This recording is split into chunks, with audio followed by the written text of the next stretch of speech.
ये पानी का टैंक बक्कुराव गांव जा रहा है, जहां पानी बाहर से आता है। कुछ लोगों ने बक्कुराव नदी का पानी रोक लिया है, जिस कारण पूरा गांव परेशान था। ड्राइवर के साथ बैठी लड़की टैरी थी, जो आज बाहर से आई थी। बक्कुराव गांव, जहां के लोग रोजगारों की चीजों के लिए भी तरसते थे। टैरी अपना बड़ा सा बैग लेकर आगे बढ़ती है। क्लिनिक के बाहर टैरी अपना बैग गांव के लोगों को दे देती है, जिसे बहुत सावधानी से अंदर लाया जाता है, क्योंकि उसमें दवाइयाँ थी। इस गांव में दवाइयाँ तक भी बाहर से लाई जाती थी। बक्कुराव का स्कूल, जहां टीचर पीटर बच्चों को गूगल मैप पर बक्कुराव गांव दिखाना चाहता था, लेकिन गूगल मैप में बक्कुराव गांव कहीं नहीं दिखता। पीटर हैरान था और फिर वो बच्चों को मैप का चार्ट दिखाता है, ताकि बच्चे उदास ना हो जाएं। अगले दिन गांव में 3 गाड़ियां एक साथ आती हैं। यह मेयर टोनी, जो फिर से मेयर का चुनाव लड़ रहा था। पूरा गांव इसके आने के कारण अपने अपने घरों के अंदर चला गया था, क्योंकि वो टोनी की शक्ल तक नहीं देखना चाहते थे। टोनी पहले स्कूल के आगे किताबें फेंकता है, फिर वो माइक में कहता है, कैसे हो दोस्तों, मैं आपके स्कूल के लिए किताबें लेकर आया हूँ। मैं तुम लोगों के लिए खाना भी लेकर आया हूँ। गांव के लोग घरों से चिल्लाते हैं, हमें पानी चाहिए, तुम डैम को चालू करो। ये सुन टोनी, मैं तुम लोगों से वादा करता हूँ कि अगर इस साल मैं चुनाव जीता तो सभी को पानी मिलेगा।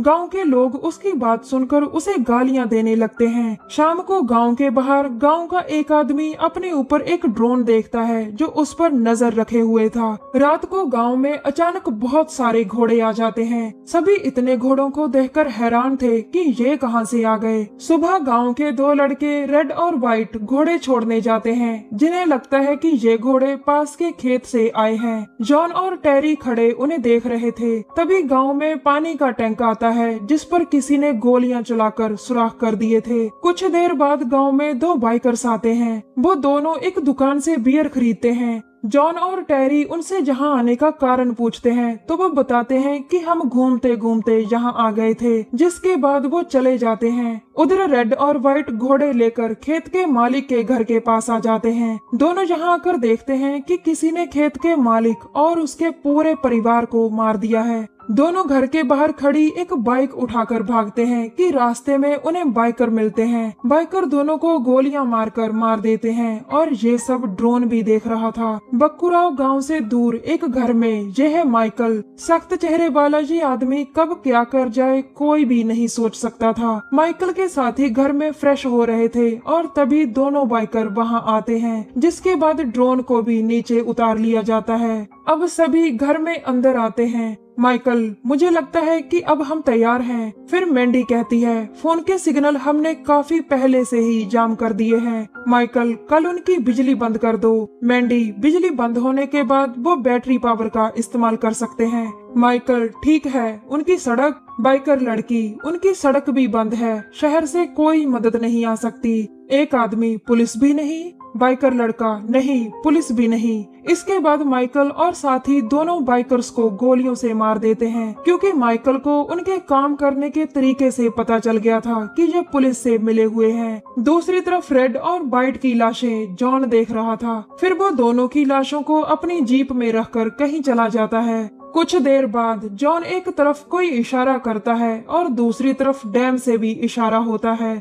दरअसल जॉन जहां लूंगा को मिलना चाहता था। जॉन डैम के पास आकर ऊपर खड़े लूंगा को रेड और व्हाइट की लाशें दिखाता है। लूंगा और साथी जल्दी जल्दी नीचे आते हैं। नीचे आकर लूंगा दोनों लाशों को देखता है। फिर वो पूछता है, किसने किया ये? जॉन, मुझे नहीं पता लूंगा। इसके बाद जॉन बताता है कि खेत के मालिक और उसके परिवार को भी मार दिया गया है। हमारे पानी के टैंक पर भी गोलियां चलाई गई थी। उसी रात बक्कुराव गांव में लूंगा और साथी खाना खा रहे थे। गांव के लोग उसे अपना रक्षक मानते थे और उसे अपनी तकलीफें बताते हैं। फिर लूंगा जमीन की तरफ एक जगह खोदने के लिए कहता है। कुछ देर बाद बक्कुराव गांव में बिजली बंद हो जाती है। लूंगा हैरान होकर कहता है, हम पर हमला होने वाला है। सुबह के समय माइकल और साथी बक्कुराव की तरफ बढ़ रहे थे। कुछ देर बाद विली और नैना बक्कुराव गांव में थे। सैम और रिक भी अपनी पोजीशन ले चुके थे। बैरी गांव के म्यूजियम में था, जहां उसके अलावा कोई भी नहीं था। माइकल अपनी स्नाइपर लेकर दूर बैठा था। पूरा गांव खाली था। माइकल गोलियां चलाता है ताकि लोग डर कर बाहर आएं। तभी ताबूतों से भरी एक गाड़ी गांव में आती है जो सीधा चर्च के पास जाकर रुकती है। गाड़ी से 2 आदमी निकलकर अपने काम पर लग जाते हैं जिन्हें माइकल मार देता है। जमीन के नीचे एक तहखाना बना था। सैम और रिक माइकल को ईयरफोन से बताते हैं कि लोग इसमें छुपे हैं। बिली और नैना भी अब घरों पर गोलियां चलाने लगते हैं और गांव के लोग उन पर जवाबी हमला करते हैं जिसमें दोनों मारे जाते हैं। बैरी ईयरफोन पर पूछ रहा था कि क्या हुआ। उसके पीछे एक गन निकलती है जो उसकी आवाज की दिशा की तरफ चलती है। बैरी के गले पर गोली लगती है और ये कमाल लूंगा का था। फिर लूंगा एक बड़ा सा चाकू उठाकर बैरी पर टूट पड़ता है। अब माइकल सैम पर गोली चलाता है जिसे वो फजूल समझ रहा था क्योंकि सैम ने अभी तक कोई भी गोली नहीं चलाई थी। बिली ये देख भागकर छुप जाता है। वो सीधा उसी म्यूजियम में आता है जहाँ बैरी था, लेकिन म्यूजियम तो खून से सना पड़ा था। बिली आगे बढ़ता है लेकिन लूंगा उसे काट देता है।